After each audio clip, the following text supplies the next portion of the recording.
Is that ethical? Should we be doing it? No. But does it happen? Absolutely it happens.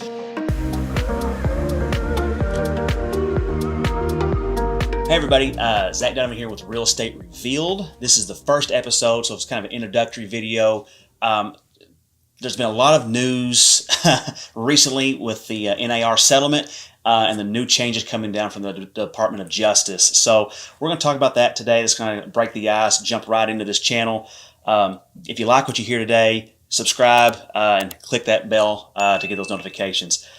So we'll jump right in here, guys. So what's happening with the NAR Settlement is there's been a lot of people upset that there's lack of transparency and a lack of education in that buyer process and in the selling process. We can't go through every bit of it today, but we will go ahead and get started and go through the highlights.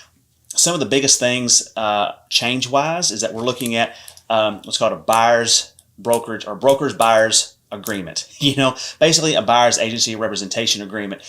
What responsibilities we as agents have to you, our client. And there's a lot of issues that the sellers are having, listing their home saying, hey, we don't want to pay the buyer's agent. Why are we having to negotiate against the buyers and then also pay their agents? Why are we doing that? There's a lot of lack of transparency. And to dig down into this, long story short, the compensation that the seller has been paying, if it's listed at 5%, 6%, 7%, generally half of that goes to the buyer's agent. The reason why that's important and that sellers should consider still paying that, at least, initially, is that if a buyer's agent comes in to show a home, they're going to ask, hey, what's the compensation on this house? Is that ethical? Should we be doing it? No. But does it happen? Absolutely it happens. So they're going to call that agent up and they're going to say, hey, what's the co-brokerage on that? And if the listing agent, because the sellers told them we're not paying it, what do you think is going to happen? They're going to go down the road to the other house of somebody who is offering that. I'm not saying that's the right thing, but that's reality, guys. That's what's potentially what's going to happen. These take place this month here in September, I believe the 18th or 19th. There are several multiple listing services, MLSs, that are already dropping, advertising the commission on the buyer side. Not happening anymore. After the law goes into effect, it will be illegal, and you're going to subject, if you post that online on that multiple listing service, you subject yourself to fines and penalties and even loss of licensing. Now, another part of that is buyer, agency representation we spoke of earlier. What's going to happen here is that there's a lot of states that haven't required that, and that's baffling to me because I'm here in Arkansas and we have always required a buyer agency representation agreement. Does everybody follow that? Not necessarily.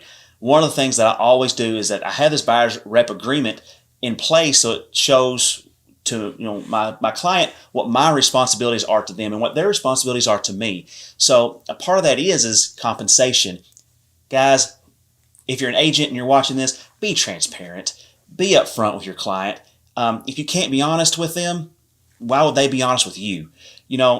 Your goal should be to be fighting for your buyer to get a home at a fair market price. That's your job, not to go in there and say, hey, we're going to go ahead and offer full asking price because of the commission is X amount. Why are you in real estate? You should be in this it's a service industry, not for you to make a quick dollar. Okay. With that being said, I may go on a little rant here, but HGTV, they definitely come in and they make it look so easy when it comes to an agent. Oh, you know what? Go in, look at 2 or 3 or 4 houses. You write an offer and you walk away with a nice fat check. I don't have the numbers in front of me of how many transactions I've had, but I know I've had less than a handful of times where that's actually happened. And they're not multi-million-dollar listings. They're not, just huge houses where that happens. Usually, it's an investor coming in on a dilapidated older property that needs some help, and they come and pay cash, quick, easy, and they walk away. We make a little bit. But as far as those, $100,000, $50,000 checks that they're showing from selling a $1 million home or more, on HGTV, no, it doesn't happen that way. So I got sidetracked. let's come back to this buyer agency representation agreement.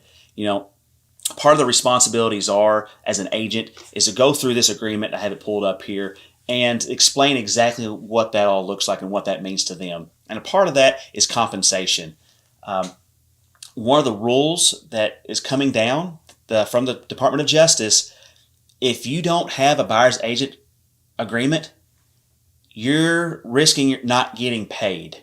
That agreement outlines how you get paid, and the Department of Justice has said if you don't have an agreement, or if you do have an agreement but you don't tell how you're getting compensated, then guess what? You're not. You just sold a house for free. That seller is no longer obligated, and that listing agent is no longer obligated to compensate you anything. Nothing at all. So if you want to get compensated on the seller side, or from the seller, it has to be written in the contract. You have to put in there what you're worth and why. And it's negotiated, just like everything. When you sit down for a listing appointment, when you're talking to your buyers agents as potential clients, everything's negotiated. It should be. If it's not, then you're doing your client a disservice. Long story short, we're here as a service industry. We're here to help people. At least I am. I hope other agents. There's a lot of agents that are out there. Quite frankly, because of this, these new rules and regulations coming down from the Department of Justice due to the NAR settlement, there's going to be a lot of agents leave the industry.